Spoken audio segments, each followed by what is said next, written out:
Hello friends, thank you for joining me for another episode of Archaeologists in Quarantine.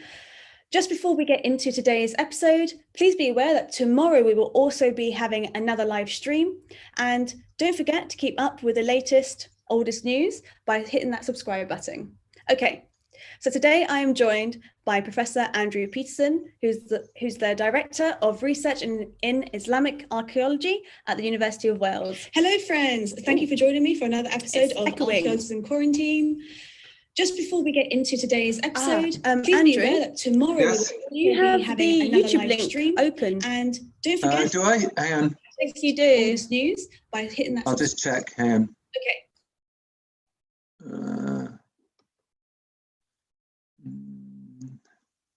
Islamic Archaeology you can mute at the University of Wales. Hello friends, thank you for joining me for another episode of Archaeologists in Quarantine. Just before we get into today's episode, please be aware that yes. I don't think I've got the YouTube thing open. You do. News. Do I? Check. Can you please mute for me? Okay, yeah, hang on.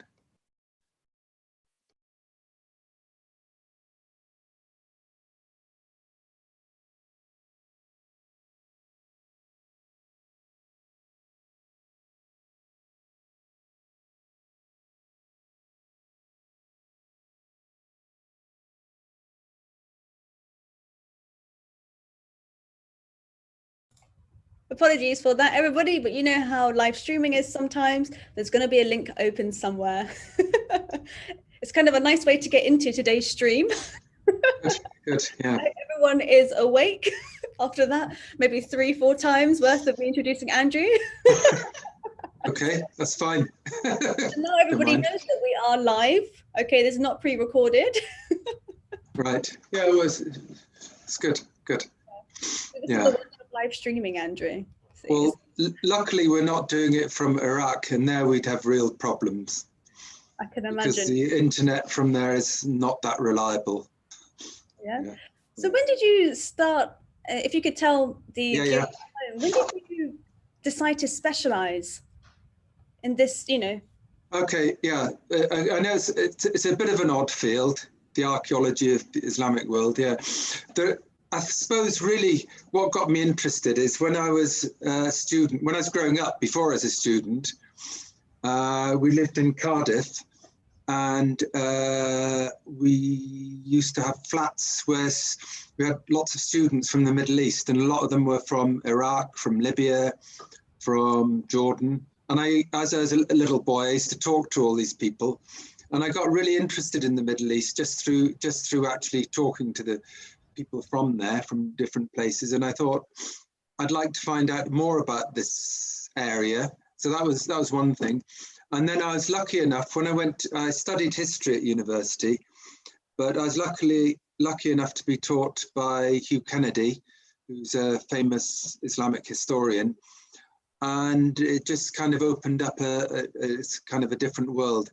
I mean, one of the things I think is surprisingly worth saying is that before I studied Islamic archaeology and history, I wasn't really even sure what Islamic meant. I was a bit confused. I thought, does Islamic mean, is it a nationality? Is it like a type of people, or what was it? I didn't know. And so that was part of it, just like wanting to know a bit more about what this was. And then the archaeology comes out of the fact that I started studying archaeology, and I thought, maybe that's a different way of looking at this society. And I think as time's gone on, I feel that's more and more of a good way of looking at it, because it gives you so much more than you get from like normal histories of the Islamic world. Yeah. Really interesting, because it's quite, for me, it's quite rare to meet somebody who specializes in Islamic archaeology in the UK anyway. Yeah. There's hardly anybody that studies it. And what I personally, I've got a bit of a bee in my bonnet about, or what I'm a bit surprised about, is there's actually if you look at archaeology in the Middle East, particularly in universities and things like that, there's a lot of people who study the archaeology of the Middle East, particularly say Egyptology. There's whole departments for Egyptology. And then there's a lot that study ancient Iraq, Assyriology, and ancient the Levant, you know, Israel, Palestine, all of this. But surprisingly, there's very few people who look at the archaeology of the later periods, and that really means is sort of the period after Islam emerged in the 600s. There's very few people who look at the archaeology of that period, and I'm a bit surprised by that. And also, I feel that for the region, to understand what the region is today, really, it's important to understand that period. So that's one of the things. Yeah. Well, hopefully after today's stream, we may inspire some people to hopefully study the subject. Yeah. And that brings us on to today's live stream topic, which is Basra, the world's oldest Muslim city. Mm-hmm. And we've had a lot of interest in today's live stream, so no pressure. We may have questions during the lecture. So for the viewers, please, if you have any questions for Andrew, just put it in the chat box or in the comments, and I'll be able to ask when appropriate. Or we can do a question and answer at the end. We can just see how it goes. Okay, that's good. Or you can even say, for example, when we're talking, you can just ask, is there any questions? That'd be really good, I think, yeah. And there may just be a slight delay from when we're speaking to the viewers, but that's normal. Okay? Brilliant. Okay, good. So I hope everyone's excited for this one. Okay, so. And how has quarantine affected you whilst you're getting ready to share your screen in the archaeology setting? Me personally? Yeah, for archaeology, in an archaeological sense. Has it stopped your field work or anything like that? Yeah, it stopped my field work. It stopped, So I had a few projects which I was meant to be doing, and just this is really kind of been a missile, cruise missile into the centre of what I'm doing. So it's caused a lot of problems, but I think compared with the problems other people have with the virus, it's nothing. And also compared with the sort of things that the people in the Middle East, particularly in Iraq, have to face every day, again, it's nothing really. So it's inconvenient, but, you know, there's worse things. It definitely is. Yeah. Okay, brilliant. If okay. You can share your screen, and we're very excited. Everyone is excited. Give your thumbs up for Andrew over here. Brilliant. Right. Oh, where's it gone? It's fine. Can you see it? No, I can see your. Oh, there we go. Yeah. There we go. Okay, good. So I've got a lot of pictures here, maps and pictures, maps, and sort of a bit of text about Basra. Probably too much, so I'll try and go through it quickly just to give you an idea. And the idea of this is to really to get you interested rather than to go too much into the details of like the history of the city and the archaeology of the city, really to give you some sort of impression and also to give you some sort of orientation, which will hopefully inspire you to sort of inquire a bit further. So just by way of introduction, the first thing to say is Basra. Where is Basra? Basra is, okay, you can see it on this map. This is a map of, let's say, the Islamic world in the 8th century, 749. So this is, what's up? That's about 1,250 years ago. So for those of you who are unaware, I'll just say a little bit about the Islamic world. Islam started obviously in Mecca, which you can just see on the map here. And it started by the Prophet Muhammad, and he preached the doctrine of Islam based on the Quran, which was recited to him and which he wrote down. So it really started in Mecca, which is a city in present-day Saudi Arabia. Later on, he moved to Medina, which is another city, which at the time was had a lot of Jewish tribes there. He moved there and is welcomed there because he'd been expelled from Mecca. So these are the first two Islamic cities. But the point about these two cities, both of these cities already existed when Muhammad began his preaching and the proclamation of Islam. So although you could say these are the first Islamic cities, these cities also existed before Islam. So that's just a sort of an introduction to those two cities. And then gradually, as Muhammad's message of peace through Islam and the idea of a perpetual peace amongst believers was kind of spread throughout Arabia. And then it became very, very successful. And soon this new religion was accepted over a very wide area. And you can see where it spread by the 750s. It was far between Spain and India. So it's a vast area covered by this common religious cultural idea, which was initiated through the teachings of Muhammad. So it rapidly became a very, very big area under one culture. So the first conquests outside the Arabian Peninsula were really on the left-hand side into the Levant, into present-day Israel, Palestine, and Lebanon, Syria that way, Damascus, and you can see those on the map, but also to the right towards Iran and Central Asia, and into what was the former Sasanian Empire. Okay, so that's just to give you a brief kind of context, and you can see Basra here. The other thing to point out with Basra, which you should be able to see on the screen, it's right next to, it's on the Persian Gulf, which connects directly with the Indian Ocean.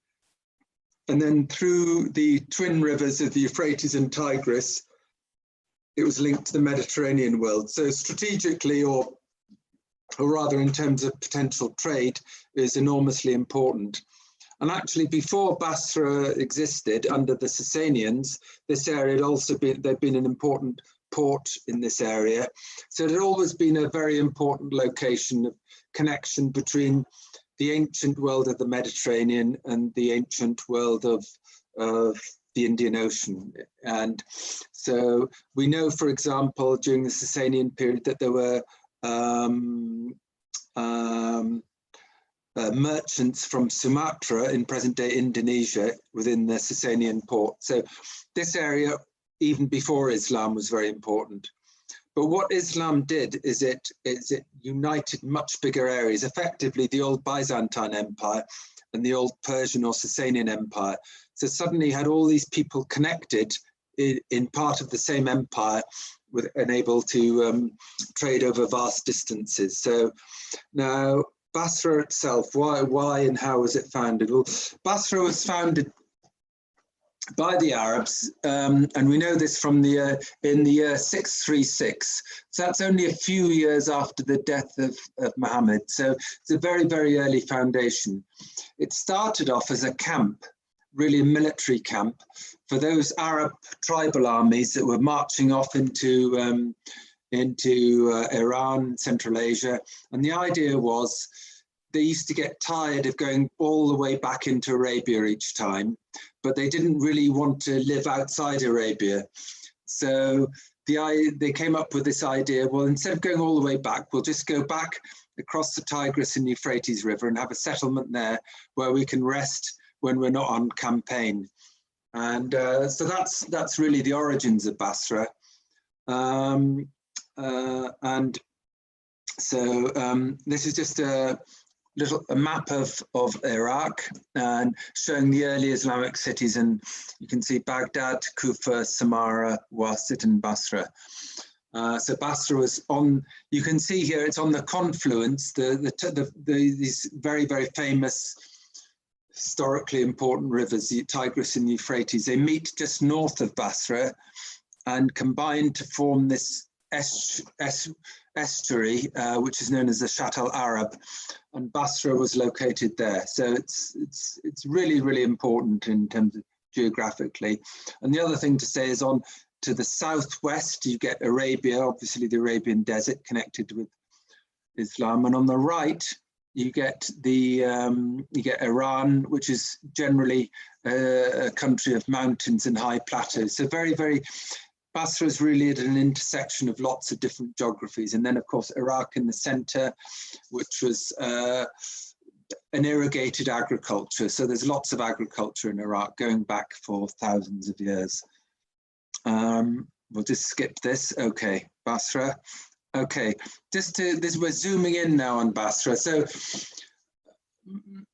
many of you will be aware of the city of Basra in present-day Iraq. You may have heard of it. It's an important oil city, and it was very important during the Iran-Iraq war, where it was bombed many times by the Iranians. It was also the place that in 2003, with the joint US, British and other allies invasion of Iraq, Basra was an area that was given over for Britain to actually administer and take over during that war. So Britain has kind of some sort of connection with Basra. I mean, interestingly, during the First World War, that was also the way that Britain took over Iraq, through Basra. That was their first landing. So you can see Basra roughly in the center of the screen. Okay, so that's what we understand as Basra, but this was not actually the site of the early Islamic city. The site that you see here, and that you might, if you went to Basra today, you'd be in this city on the estuary, but that was not the location of the early Islamic city. The early Islamic city is actually further south at this place called Az-Zubair, and sometime in the 10th century, the settlement shifted to the present site. So the early site is in a different location, and that's to do with a change in the location of the waterway that used to be on. Access to the sea used to be via a channel. You can see down here, Khor Az-Zubair, that used to connect actually to the Tigris and Euphrates, and that was actually the main access to the coast. So the old ancient Basra at Zubair was located there. Okay, that's just a 17th century Dutch view of the present day of Basra, which is at its present location. Okay, and Iraqis always say Basra is famous as the Venice of the East. Outside Iraq, maybe people don't know this, but it's really bisected with hundreds of canals which provided the access. And also it had another similarity with Venice, in that traditionally under the Ottoman period from the 16th century, it was very, very wealthy as a trading city. So this is, again, this is the present day city of Basra. And there's just some, this map just shows you quickly the oil fields, which are possibly the reason why there's been so much interest in Basra over the years. These pink areas are the oil fields. And it's meant that a lot of countries have been interested in having some influence in Basra, including Britain, I'd say. And also you can see here how close Basra is to other places. So these black lines are international boundaries. On the right, you have Iran, and to the south, Kuwait. So, okay. I'll just say, okay, so Basra started being studied archaeologically really in the beginning of the 20th century by a French person called Massignon. And what he tried to do is reconcile all the historical documents and historical information we have about Basra with the actual historical site, the area around Zubair, and he produced this map.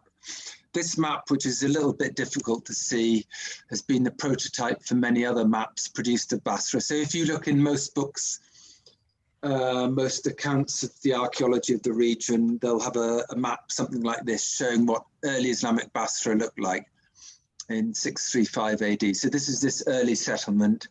And you can see in the center is what would have been the mosque. Around that, you've got the kind of the family of the people of the family. That's the family of the Prophet lived in this area. And then you've also got other tribal areas. And this is this kind of a schematic idea of what the city looked like. And then to the south, you can see this thing called Murbad. That was famous as a market area. This is just a picture of the present day site near Az-Zubair with a market. And this is probably something the markets would have probably looked something like this. And this is a study by an Iraqi from Basra University, Najat Ali, showing the locations of the various markets. So you can see 1, 2, 3, 4, and 5. That's a Merbad market. So, but again, this is based loosely on the early 20th century research. The trouble is with all of these early reconstructions is they don't really have the benefit of any in-depth archaeological investigation of the site. I should say also at this point that the early city was not built of stones or bricks or anything. It was just simply built out of reeds, palm trunks, etc., and wood. So it's essentially a temporary camp. And here you can see this is just an example of the type of structures that the early city would have been. Okay, this is a map produced in the 1970s, an archaeological map of Basra produced by the Iraq State Board of Antiquities for Iraq, showing the rough limits of the archaeological site. So in the center, you can see the city of Zubayr, which is a later settlement, and the dotted and dashed line all the way around the outside is the limits of the archaeological area. So all the area within this was designated as an archaeological zone to be protected in perpetuity because of the importance of the site. I will skip that because we don't need to go into that. This is a 19, sorry? Quick question. When was excavations first documented? Okay, yeah. The first excavations in Basra really took place in the 1970s. Before that, for various reasons, there's some confusion about where the site was. Although there was some sort of confusion, but the first actual excavations took place in the 1970s. And so there are over 100 excavations, evaluation trenches carried out during the 1970s and 1980s. And that was the basis for that map. So that map partly reflects what was found from those evaluation trenches and proved that this was sort of a really important kind of site.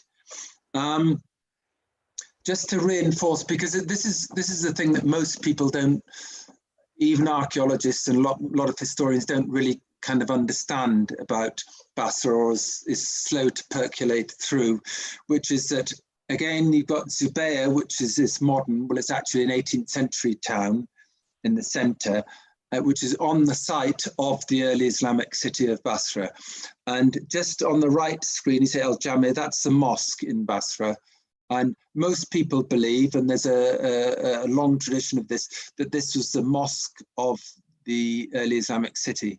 So I'll just pause there and just let you think about that. If this is the mosque of the early Islamic city, and this is the first settlement outside Arabia, this is really one of the first mosques built anywhere. So it's quite important, quite important.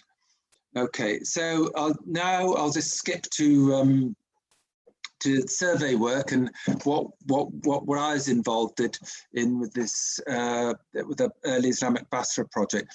Now the aim of the project is twofold really. One is to recover as much information as possible about the early Islamic city and really to kind of get some idea of how this very important, very early Islamic settlement developed. That's one thing. So it's research, I suppose, in that sense. But the other thing is really to demonstrate the importance of the site and to document the site before it disappears, because Basra is an important oil city today. There's lots of development, land prices are very high, and this is kind of on the outskirts of the modern city, and there's huge pressure on land. And so and I think I'll show you, even during the time that we've been working on this, which is about 3 years, we've had huge encroachments on the land by people building houses simply because of a shortage of housing. And so we sort of want to create an awareness that this is an important site, and potentially for Iraq, for Basra, for the local people, it can be a source of pride, but also probably a source of income for tourism if that's done properly. Okay, so we used 3 main methods so far in our project. These are aerial survey using a UAV, or a drone, geoarchaeological survey and ground survey. So unfortunately, we're not allowed to use one of our larger drones, so we're able to use this small drone to document the site. So we used aerial photogrammetry for this, so using this drone, which was corrected using ground control points established using GPS. Here you can see behind Frank Stremke, the drone pilot. You can see the family happy land, which is a fairground on the site. And here we have one of the right. Well, it's actually on the site. Yeah, I mean, the site is huge. The site is huge. It's 22.7 square kilometers. So it is a huge area, and there have been encroachments. Yeah. So, and we have special antiquities police there, who are helping us in the work. Okay, this is the aerial survey zone, the area in green. So what you can see just to the south or the left-hand side, lower left-hand side, is the modern town of Zubair, which is to the south of modern Basra here.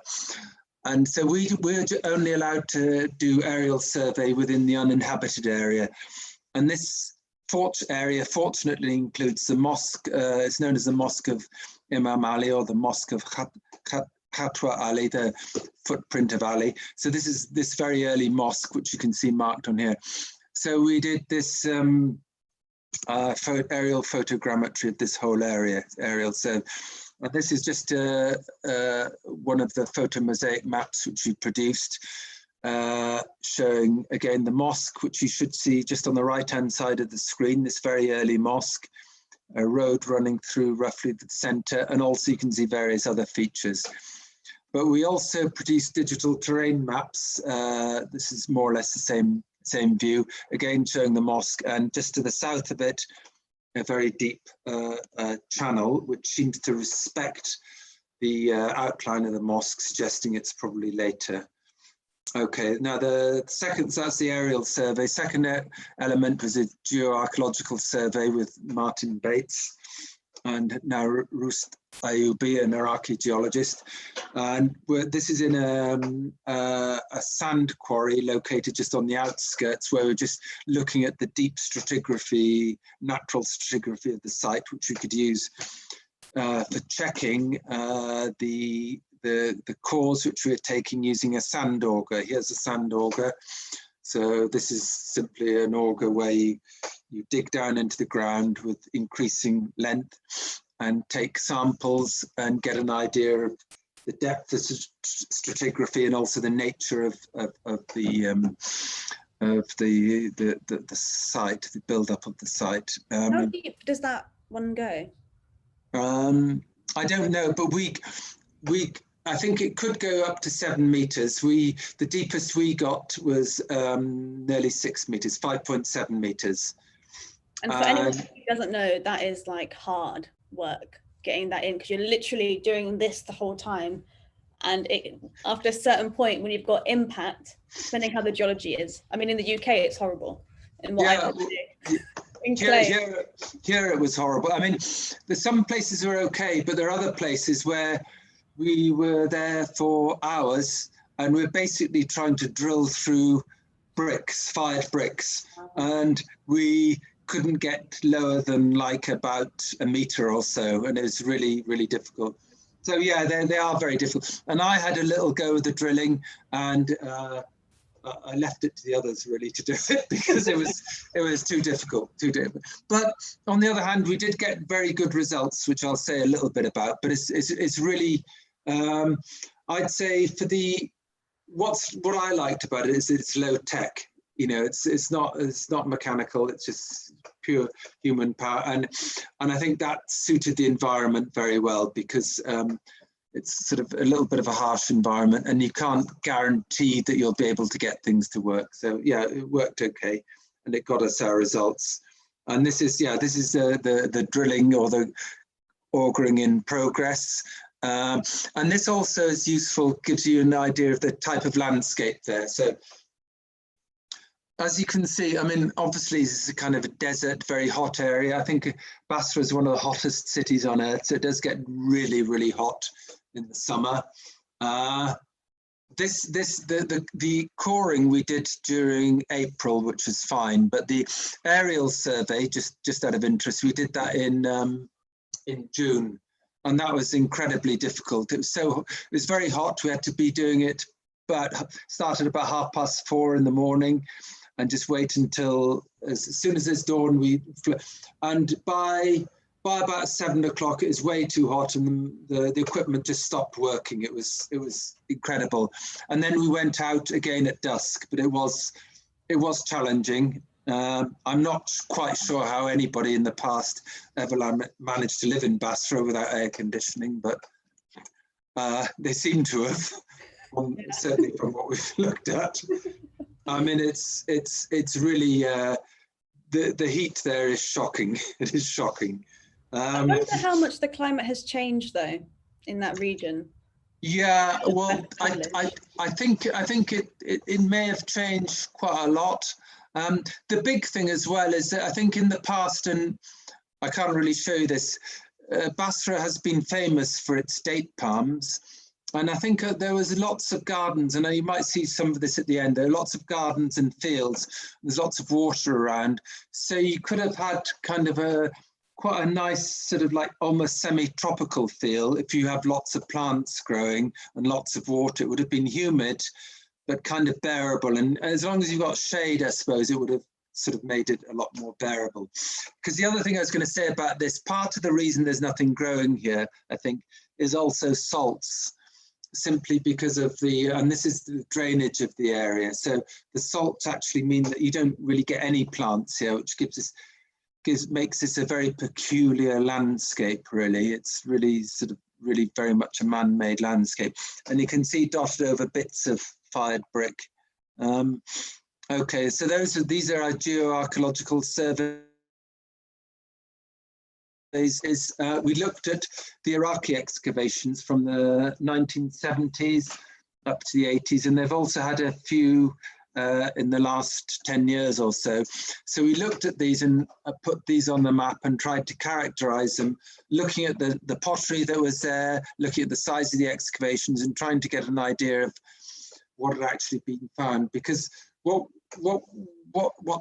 seems to be very much the case is there's not really, there had been some archaeological work in Basra, but it hasn't really been put together, and the relationship between one site and another wasn't really established. And also the other thing is that the dates of anything was kind of unknown. So the idea is put it all into the same, basically GIS, to understand what we've got.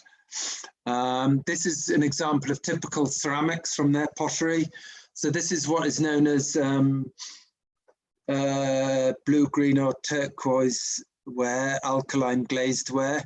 Now this was produced before the Islamic period, so before the 630s and afterwards, but it's really typical of this very early Islamic period. What these jars were for, they're probably used for date syrup, which was exported around the world. And just to give you an example of the range of these pottery of this type has been found in Mindanao in the Philippines. So fragments of this pottery we've got as far as the Philippines, and also, interestingly, East Anglia. Really? Really, really wide distribution. I mean, these are, so this shows you the extent of the range of these trade networks. And Basra was really kind of the heart of this. So, I mean, people have said about Baghdad, but I think to a certain extent it applies about Basra in the 7th and 8th century. You would have met people there from Indonesia, from East Africa, people from the northern lands, Vikings. You would have met all these people there. So this is an incredibly cosmopolitan city at a very early date. Here's some other pottery. This is on the top. You've got two examples of Iraqi whiteware, which produced in imitation of the porcelain. The lower piece is Chinese porcelain. Both of these, all three of these, were found on the site during our survey. But again, they show you something about technological transfer and also inventiveness of Iraqi potters. I mean, in Basra, a lot of early Islamic pottery was produced in Basra, and this was exported worldwide, as you've seen. But the other thing is, they also made huge technological advances there. So, for example, luster painting, which was later used in Spanish ceramics, maiolica, things like that. This was all originated and invented in Basra, so it's an incredibly important city. Okay, quickly, just to give you a quick overview, literally an overview of the city. This is one of our oblique drone photographs showing you some of the archaeological sites which are excavated by the Iraqis. One in the foreground, and yeah, so now, yeah, so you've got site 1, site 2, site 3. I'm just going to say a little bit about each of these, and then that'll be it. Okay, so site 1, here you can see there's lots of buildings unroofed, and if you look closer at them, these are those buildings. So these were excavated in the 1980s, and they were then consolidated and to a certain extent conserved. And this gives you an idea of what some of the houses may have looked like. The problem we've got with these is we don't really know exactly what date they are, but you could say they're from some time before the 10th century, so they're 900 or 800s or 700s. That's the sort of date we think they are. And according to the publications, they're from the 8th century, which is known as the Abbasid period. These houses, if you go into them, they have these subterranean rooms known as serdabs, and these are places where during I was going to say very hot days, which is a lot of the time, the summer, these are places where you could retreat during the daytime and get out of this extreme heat, which will actually kill you. I mean, it is incredibly hot. So they had these cellars which to escape, just like in Australia, they have these underground houses. Here in Basra, they had underground rooms to escape the intense heat of the summer. So, okay, site 2, this is near the Iraqi Antiquities Office for Basra region. And also just in the center is the Antiquities Police headquarters. But behind that, you can see remains of some houses, excavated houses. And again, we'll look at them again, consolidated, excavated in the 1980s. Built of mud brick, very, very difficult to conserve. And you can see here some of the plaster which was used to conserve them has fallen off. But inside, you can see preserved traces of this early stucco work, which was early plaster. So this probably dates from pre-800s, so from the 700s, and this stucco work, this would have probably been molded, produced by wooden molds and pressed onto the wet plaster. And we've also got carved stucco work, which is slightly earlier, probably. And this, you can see elements of kind of classical, which would be Byzantine or Roman decoration combined with Sasanian elements to produce this very, very busy looking type of decoration. Okay, now site 3, this is a palace, one of the palaces that it was excavated. So you can see it's a very, very large complex with a variety of rooms. Again, the problem again, you've got a problem with conservation. So in this case, they've covered them with kind of mud plaster. But again, although it's hot a lot of the time, the climate is very harsh, and when it does rain, it erodes a lot of this mud brick. So it's a real challenge for conservation in these sites. Now we're going to just say quickly about the mosque. So here you can see the outline of the mosque. This mosque was excavated, here's a view of the mosque from the 1930s, excavated during the 1980s, 1984 plan. And these are some photographs of the mosque during excavation. One of the standing remains of the mosque, and this is known as Sinbad's Tower in early postcards, from British postcards in the 1930s. It may date to the 8th century, although it's probably 9th or 10th century, judging from the brickwork. But also you can see here stone columns. So stone, as opposed to brick is very, very rare in Iraq in general. And so these stone columns would have been brought from, we know from the historical sources that the stones to build the columns for the Great Mosque were built from Jebel Sanam, which is a rock outcrop near Kuwait. And so brought up there and made into sections of columns. Again, another aerial view showing the mosque, Sinbad's tower down there on the left, and the outline of the mosque. And again, this big channel that goes round. Again, another view of the channel. Okay, and here we can see, it's again, mosque, ancient water channel. Now, one last thing we'd like to point out is the outer limits of the city. Here you can see remains of an earthwork which we discovered during the survey. Here's Alistair Northridge taking a photograph of it. Again, another view of the wall, much closer. You can see the wall comprises at least 2 layers. There's the upper layer here, and then there's maybe a platform which could have been built on the inside.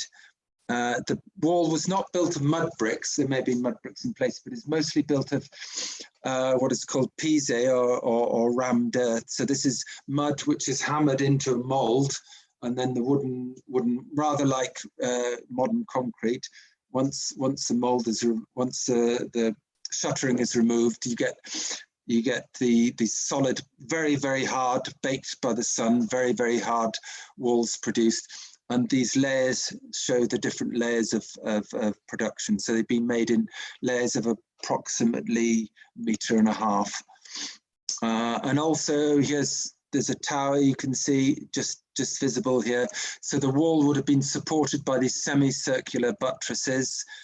And again, another view just to show you, this is taken about 8 months apart. This is a photograph of a section through the wall made by, I don't know, made quite recently by somebody wanting access, probably with a bulldozer or something.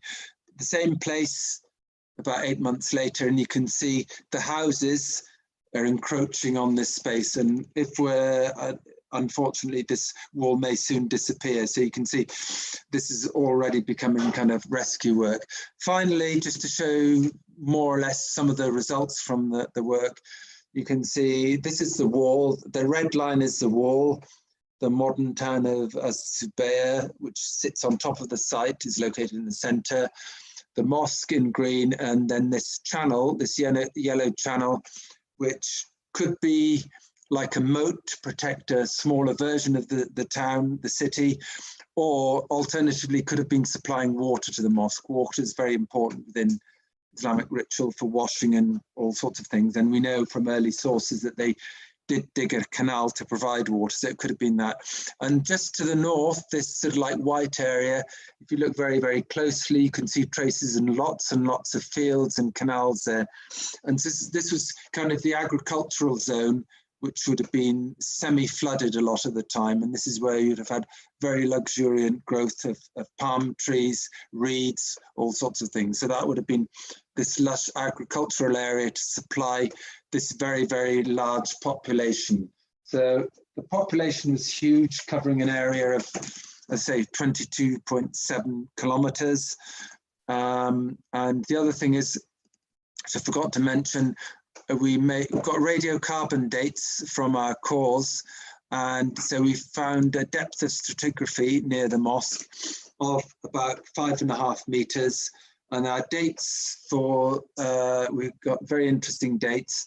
The latest dates, so sort of about 1 meter or so from the surface, was about 9th century. Then below that we had 8th century. And very interestingly, just at the very lowest level of getting cultural material, we got a date, a radiocarbon date between about 570 and 680. So this is right on this very earliest date of this very early settlement. So although there's obviously logistical problems, it'd be very interesting to dig in this area. So to get an idea of that very, very earliest Islamic community. So that's it. And this is just a sign in Arabic. It says this is the most ancient Islamic city outside the Arabian Peninsula. And this is our team, survey team, on a very, very, very, very, very, very hot morning. Okay, thank you. Right, good. So amazing, thank you. How do we do that? So go back to. 1 second, I can. Let me just. If you just go to where the there you go. You've done it. Okay, good. Brilliant. Okay. Right, good. Well, if you have any questions at home for Andrew, please put them in now, because we're slowly creeping up to the 1 hour mark. We have a few questions. It's really interesting. First of all, I mean, I knew Basra was interesting, but, you know, listening to you speak about it, it does put everything into perspective a little more, just the significance of the site, both in, you know, Islamic history and archaeology, as well as modern world history. Yeah, I mean, that's the thing. It's always kind of been important, just because, as I suppose with most important sites, it's the location really that makes it really, really very important. And it's why, I mean, I find it interesting that Britain's invaded 3 times, so we must have had some sort of interest in the area. But I think that reflects, it's always been wealthy, you know, through trade, I suppose, and more recently oil. Yeah. I mean, with the trade, it's quite beautiful that we're able to find those fragments of pottery in Indonesia to East Africa. That's Oh, and the other place, Mozambique as well, so southern Africa. Yeah, so the reach of this city was incredible, and I say technologically it was very important, because they produced new forms, new types of ceramics that had never been produced and are still used today, new techniques. The other thing I should say, it's also really important for the development of mathematics, philosophy, poetry, and also in religious terms, it's probably where Sufism originated.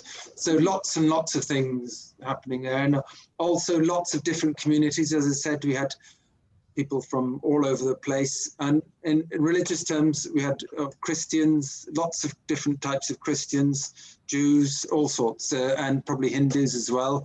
Yeah, in fact, we know there are probably Hindus there. So it's a very, very like vibrant cosmopolitan city straight away. Yeah. We say that, you know, when you sneeze, you're telling the truth, or you listen to the truth. There you go, just sneeze, you're speaking the truth. Oh, good, yeah. We do have a few questions. Yeah. One of the ones that were mentioned is, whilst you're talking about those stones, you said how unusual it was to have this material here. Yeah. Why is that? Is it because that it was rare, or is it due to the no local resources? Yeah, no, that's a really good question, and it's really, it's because it's something that, okay, again, just remembering that location of Basra in southern Iraq, and those 2 rivers, the Tigris and the Euphrates, gradually eroding the mountains in Turkey, bring huge tons of alluvial silts down these 2 rivers, and these gradually get deposited into the Persian Gulf. So Iraq has actually been getting bigger over the years. So it's much bigger now than it was, say, in the early dynastic period. It's got bigger and bigger and bigger. So really you're getting new land formed all the time. And so that means a lot of southern Iraq, it's basically, it's an estuary, it's an alluvial landscape with no real stones, no real sort of rocks there. So the ways you could build, you could either build with reeds, cheapest and easiest way from the marshes, or you could build using mud brick, which would very, very quickly get baked hard by the sun, pretty cheap and easy to make, and also good thermal insulation. Or if you wanted something to last a bit longer or to look a bit nicer, you could fire these bricks in a kiln, and that's the thing. But stones would have been kind of problematic, and because they're not there. So yeah, they would have had to have been imported.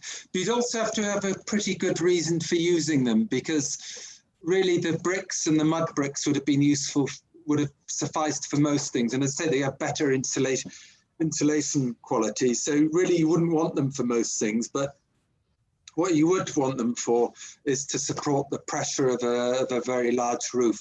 And that's essentially how they're used. So they're brought in sections from basically the border with Kuwait, and it's built there. But also it says something about the nature of Basra itself, also because it's very much a merchant city rather than an aristocratic city. Really, they didn't need to show off in that sense. They weren't trying to, it wasn't like a ruler trying to show off like you get in Baghdad or Samarra further north. This was a city that was really thriving with trade rather than as an aristocratic or royal residence centre. Yeah. Really interesting. We actually had another question. Do we only have one style of house, or do we see a change of architecture? Thank you, Angelina. Good, yeah. Okay, first of all, one of the problems is we're not really too sure about the dating of those houses excavated. There is some pottery lying around them, but that's not really a particularly good example, good way of dating them.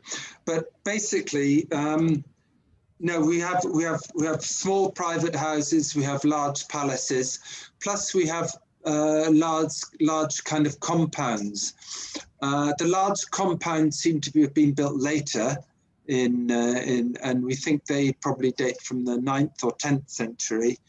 The palace, the problem is we don't really know the dates of these things, and that's why we really need to do some excavations to actually establish the dates. But I'd say the majority of those buildings excavated are not going to be earlier than about 750. So they're not going to be earlier than 750. The other thing to say, again, because of the nature of Basra being a place that kind of grew, it's a very much a people's place, a cosmopolitan. The planning seems to have come later. So basically it built up around this main road, which went into Arabia, and then the river. So, and the mosque, and it kind of grew organically. So, but yeah, we would really like to know a lot more about the houses, and that's one of the things we hope to accomplish when we do the excavations. Yeah. Brilliant. And another question. Yeah. Let's see. Which time period of Basra are you most interested in? Thank you, Dr. Ali, for your question. Okay. Yeah. Well. Yeah. I mean. Why? Okay. First of all, I'd say I'm interested in all periods because it's interesting in all periods, and there's kind of interesting aspects. But I think what has to be the really interesting period would have to be the period round about the foundation. So that's about sometime 636, 635, sometime around then.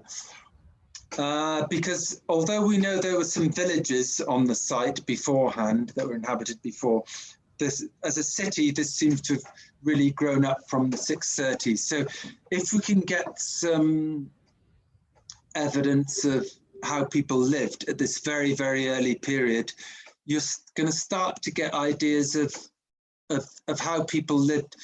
These very early Muslims lived, people who would have been converted, Arabs living in a new place, converted to Islam, how they would have arranged their lives very, very early on, how they would have perhaps prayed, all this sort of thing, how they would have. And so this is a really, really fascinating time. It's a time when it's one of those very rare times in civilization when you get a complete change. I mean, this is like kind of a revolutionary thing.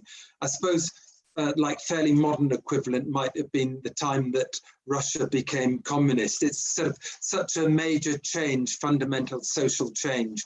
It'd be interesting to see some examples of that because, and also the other thing is this has never been really detected in any other location anywhere. So this would give you a real insight into a real change in world civilization. And this is kind of really the birth of a major new way of living. Yeah. So that's so 636. Wow. Like my mind's just like at the moment. It's so interesting how, you know, for me, mainly I focus on British archaeology. Mm-hmm. And opportunities like this, I start to look outside and really get a true insight into it. Because there's one thing reading something, a journal or an article, but there's someone who specializes in that. It's a very unique opportunity. I'm going to try to just interpret this question.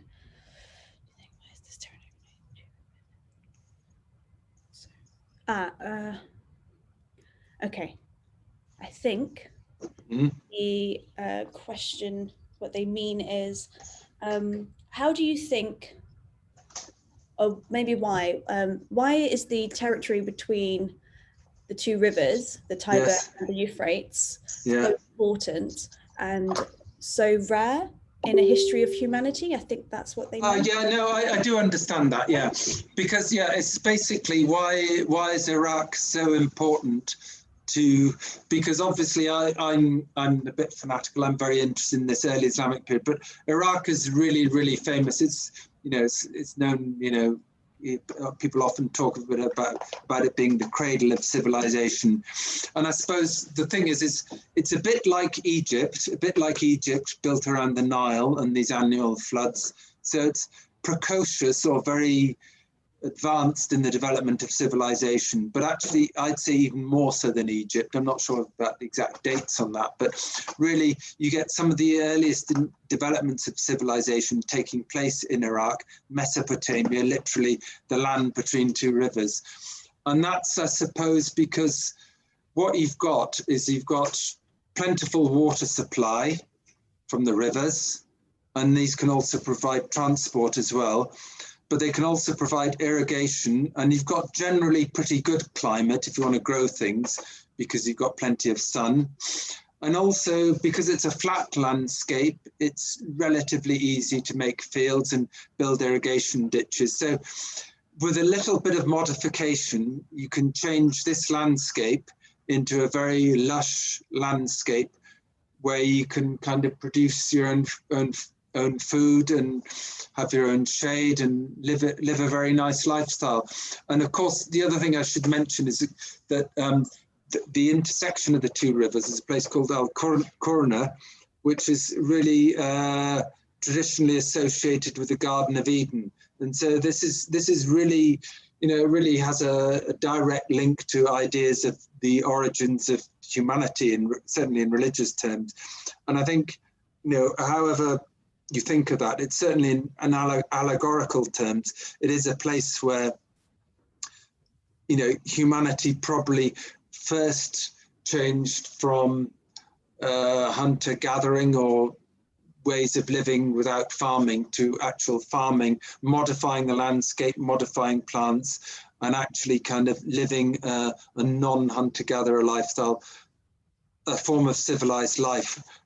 Whether that's good or bad is another question, but certainly it was possible here because, I suppose, because of the water, because of the landscape being kind of flat and easy to plant things in, and also because of the, you know, reasonable climate most of the time. So yeah, so I think it's, but yeah, one last thing I'd like to say in relation to that is,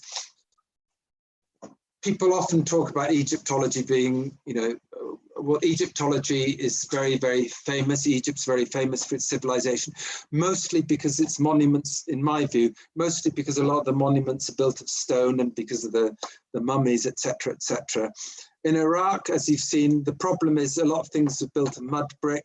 Stone is generally rarer, so the monuments survive less well. So visually, there's maybe, it doesn't seem as, it's not as visible as what you get in Egypt, but in other terms, it's actually, I'd say, more interesting because the history's deeper, and in terms of ideas, there's more variety, I'd say, as well, more varieties of civilization, whereas Egyptian civilization seems to be kind of a lot more restricted, in my view. Controversial, I see. Yeah. I understand you want to get more people to Islamic archaeology. It's good, I like it. Yeah. Okay, so for any students who are thinking about studying maybe a master's in archaeology, but they don't know where, you know, to specialize in and maybe to choose Islamic archaeology, why should they study? Right, yeah, okay, good. Well, there's like a very opportunistic reason, which I'd say firstly, because it hasn't been studied that much, there's a lot still to discover. I mean, there's amazing things. I mean, I probably should have talked about those, but there's amazing places like Samarra in Iraq, which has amazing it's the biggest archaeological site in the world. So there's lots still to be discovered. And if you think, I mean, if you think of, say, in Britain, a lot of things, medieval things, early medieval, a lot of things have kind of been discovered and investigated. Within the Islamic world, people haven't done that. They've looked at the early pre-Islamic stuff. The Islamic stuff hasn't been looked. So that's the opportunity. The second thing is I think it's a very good way of understanding Muslim society, which is really part of world society today. I mean, it's part of British society. So it's a way of getting more of an insight into what is today part of our society. So that's the other thing. And then I suppose the third thing is, I think it's an opportunity to visit very interesting places and engage with very interesting people. Because I'd have to say, actually, returning to my first point, what first got me interested in this is the people that I met from the region, and just discussing with them and just finding out about their lives and their cultures. I just found that very, very fascinating. And the archaeology gives you an opportunity to actually do that, to live with the people, to talk to them in a way that you could never approach using any other method. Yeah. Thank you. And we have one last question. So if anyone else really has a question, write it right now. Otherwise, we've run out of time. So Angelina was asking, the mosque that you showed earlier, is it still in use or has it been abandoned? Okay, yeah, well, okay. So I've got some photographs from the 1930s, RAF photographs and various things, which shows this is just that tower standing, which is known as the Sinbad's Tower. So there were things standing, and there was a little sort of shrine next to it, a little hut, mud brick hut that was there. And I think things were like that. So it was sort of used and the site was sort of known, but there wasn't really a mosque, it was abandoned.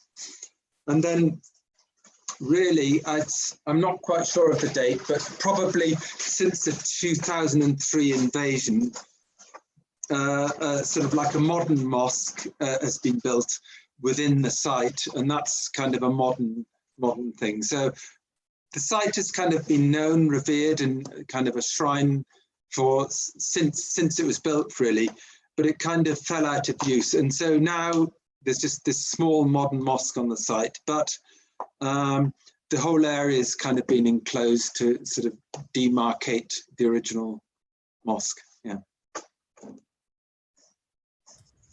Just trying to see, maybe a few more questions. I'm just going to try and choose one. Okay. Let's see. Dun, dun, dun.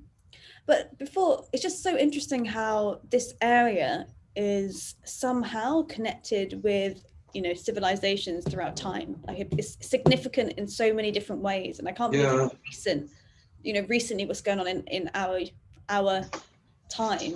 Yeah. Past and that whole area and the natural resources and how it's used. I'm curious, actually, has I'm assuming the area where the oil is and the drilling and whatever they're doing there, that has affected the archaeology. Has affected or hasn't? Yeah, it has. I mean, there's nearby to our site, there's a place called Sheba, which was a palace which was actually discovered due to oil drilling, and it's been removed, excavated, well, sort of kind of recorded a little bit and removed. So yeah, there's that's kind of been maybe positive, maybe not be positive. I mean, one of the things I find surprising actually is that the oil industry hasn't actually invested more in the archaeology of the site. They have supported this is one thing I should mention actually.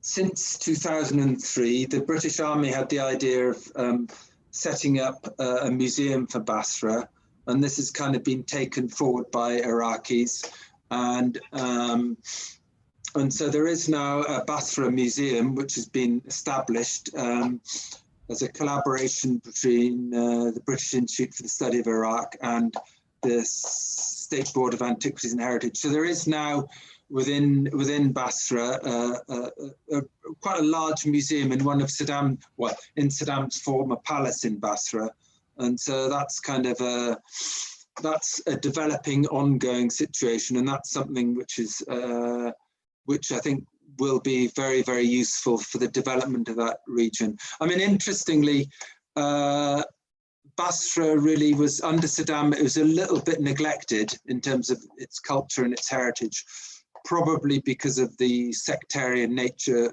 of things, of his rule. So, you know, it looks like it's actually a promising time for Basra. It has a lot of potential in terms of developing its culture and heritage. Yeah.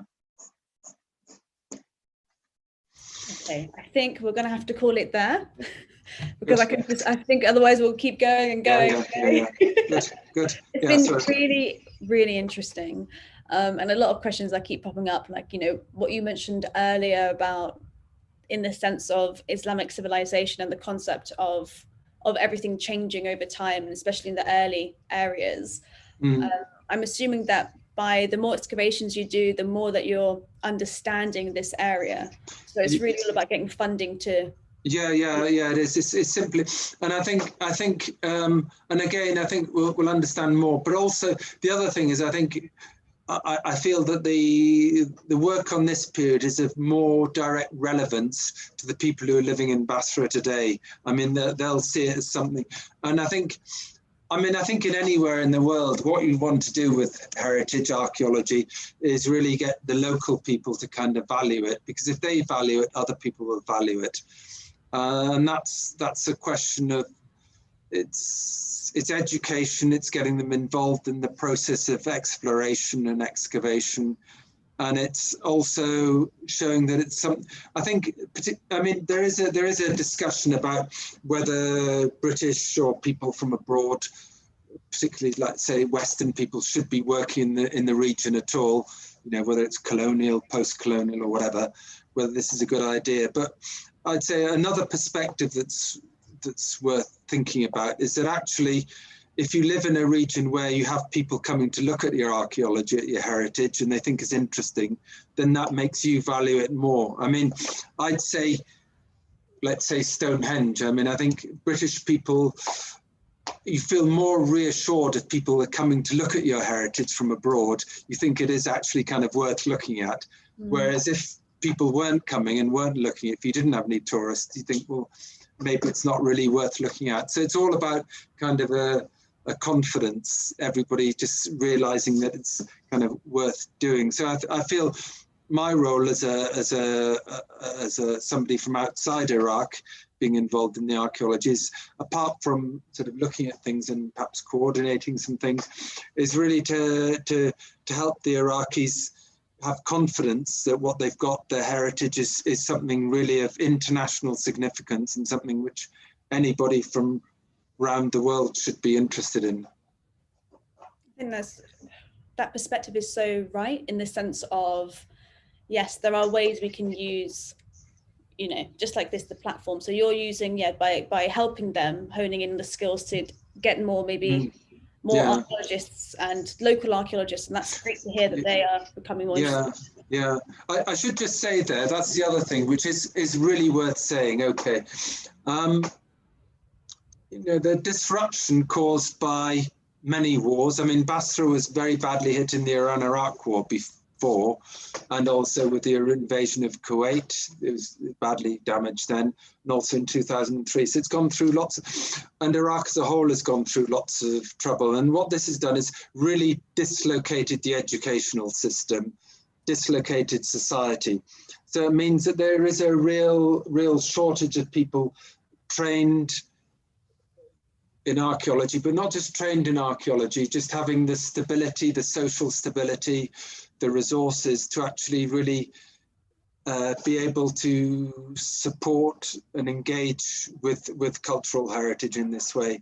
So I think, you know, we're really dealing with a society that's been shattered through intervention from from Britain and other countries, and also all sort of internal sectarian divisions, which I think have been exacerbated by countries outside the region as well. So I think to a certain extent we have a responsibility to help the Iraqis in this sense. Yeah. Mm. Again, it's been really insightful speaking with you today, and you've raised some really important points, especially towards the end, about how we need to find ways to help, you know, whatever country that we're excavating in, help locals, local archaeologists and enthusiasts engage with the archaeology and the cultural heritage. So thank you again, and hopefully we hear more about your project in the future. Yeah, yeah. And you may have some potential students reaching out to you, hopefully. Yeah, hopefully, yes. Yeah. That'd be great. Yeah. So for our viewers at home, thank you for joining us. We will be going live again tomorrow. So it's kind of a fun weekend. But again, thank you all for tuning in and for going through us at the beginning. So I'll see you tomorrow. Thank you again. Have a lovely evening or morning or wherever you are in the world. And if you do have any questions for Andrew, you can leave them in the comment sections, or you can contact me and I can forward it on to Andrew for you. Yeah, that's great. And you can also find Andrew's contact details in the description below. Brilliant. Okay, so thank you, everybody. See you soon. Bye. Thank you. Bye. All right. Perfect. We're offline now.